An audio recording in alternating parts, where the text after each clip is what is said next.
Thash pastaj se zgjidhësi e zuri të krishterin përdore përsëri dhe e shpuri në një vend fort të mirë, në të cilin që ndërtuar një pallat fort i mirë e i hishëm.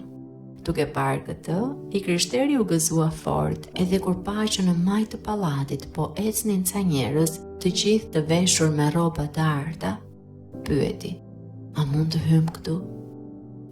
Zgjidhësi e mori dhe e shpuri në derën e pallatit, edhe ja përpara derës tek po rrinin një shumicë njerëzish, të cilët dëshironin të hynin brenda, por nuk guxonin. Jo shumë larg derës, pranë një tryeze, rrinte edhe një njeri i cili kishte përpara një libër dhe një shishkë boje që të shkruante emrat e atyre që hynin brenda. Pash edhe sa shumë ruajtës të armatosur rrinin për brenda derës, të cilët ishin të gatshëm të bënin dëm me çfarëdo mënyre atyre që donin të hynin brenda. I krishteri u çudit shumë kur i pa këto. Më së fundi, si u mblodhën të gjithë nga frika e ruajtësve, pase një njeri me zemër ju afrua njeriu që rrinte në derë dhe shkruante, edhe i tha: "Zot, shkruaj emrin tim."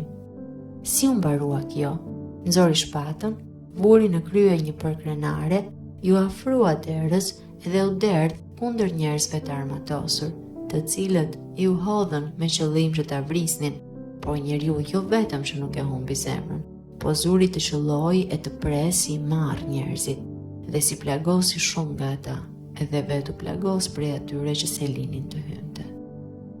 Më së fundi hapi udhën me shpatë dhe hyri në pallat. Atëherë u dëgjuan nga ata që qenë brenda, edhe nga ata që ecnin përmbi pallat, zëra të ëmbël që thoshin: "Hyr, o udhëtar i mirë, për ty është hapur kjo derë. Hyr edhe mos druaj asgjë, beso dhe dëgjo këtë zë. Zoti i qiellit të kaftuar, beso, o i mirë udhëtar, mos ndrysho në ke kuptuar, vet ai ka për të bekuar." Edhe si hyri, e veshën me rroba të një llojta me të tyret. Atëherë i krishteri duke qeshur tha: "Me të vërtet më duket se edhe vetë kuptova ç'do të thotë kjo." Pas kësaj i krishteri tha: "Më lini tani të shkoj." "Jo, prit edhe pak," tha zgjidhësi, "qersa të tregoj edhe disa gjëra dhe pastaj shko."